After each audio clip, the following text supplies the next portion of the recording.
वालेकुम दोस्तों, क्या हाल है? ठीक ठाक वजह से दोस्तों welcome to you new vlog.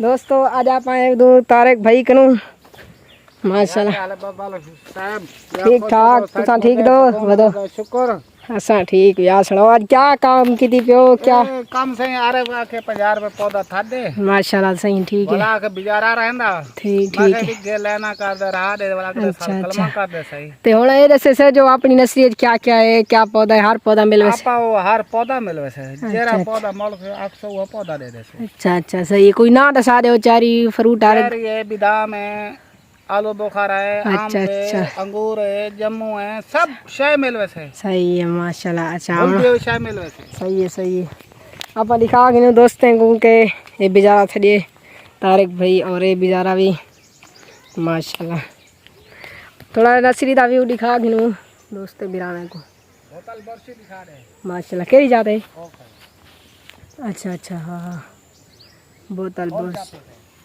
ए यो अच्छा लाल फूल ला माशाल्लाह माशाल्लाह दोस्तों बोतल बुरश भी है और भाई के पास देख सकते हैं माशाल्लाह से। ये देखिए हमने पहले भी एक वीडियो डाली थी आरिफ भाई की नर्सरी में। ये देखिए माशाल्लाह ये जैतून का पौधा है माशाल्लाह से तो हर चीज़ मिल जाएगी गुलाब वगैरह जो भी चाहें आप लोग दोस्तों माशाल्लाह से चेक करें। ये देखिए हर चीज़ ये देखें ये मौसमी फ्रूटर वगैरह हर चीज़। हाँ दोस्तों आज का था ये वीडियो। अगर रोज़ के अच्छे वीडियो देखने चैनल को सब्सक्राइब और लाइक। मिलते हैं अगले वीडियो पे। अल्लाह हाफिज़। चैनल को सब्सक्राइब ज़रूर करना। खुदा हाफिज़।